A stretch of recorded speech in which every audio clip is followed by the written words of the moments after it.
আমরা সবাই তো ফেসবুক ব্যবহার করি এবং ফেসবুকের একটা আইডি নম্বর আছে, যেরকম আমাদের আধার কার্ডে একটা আইডি নম্বর আছে এবং ফেসবুকের একটা আইডি নম্বর আছে। এবং এই আইডি নম্বর না থাকলে তোমাদের অ্যাকাউন্ট যদি কখনো হ্যাক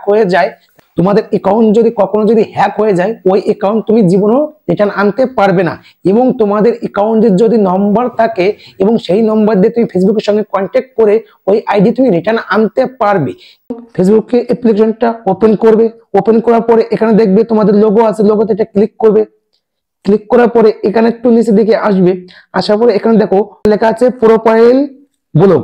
তো এখানে আমি ক্লিক করব, আমাদের সামনে এরকম একটা ইন্টারফেস হয়ে যাবে। তো এখানে দেখবে কি লেখা আছে গো টু ইয়ার্ড ল্যাব। তো এখানে একটা ক্লিক করবে, এরকম একটা ইন্টারফেস হয়ে যাবে। তো এখানে দেখো ইবাউট বলে একটা অপশন আছে, এখানে একটা ক্লিক করবে। ক্লিক করলে তোমাদের এই দেখো এখানে আমার আইডি নম্বর এখানে শো করে দিয়েছে, এইটা আমার আইডি নম্বর। এবং এইটা তোমরা স্ক্রিনশট করে রাখবে। এবং তোমাদের যদি অ্যাকাউন্টে কোনো সময় যদি হ্যাক হয়ে যায়, যদি কোনো প্রবলেম হয়, তখন তোমরা ফেসবুকে অফিসে যখন রিপোর্ট দিবে তখন তোমাদের আইডি নম্বর চাবে। তখন তোমার এই আইডি নম্বর তোমার দিলে তখন ফেসবুক মনে করবে এটা তোমার অরিজিনাল আইডি। এবং এইটাই আজকে আমার টিপ। যদি তোমাদের ভালো লাগে লাইক কমেন্ট করলে মোটিভেশন বাড়ে।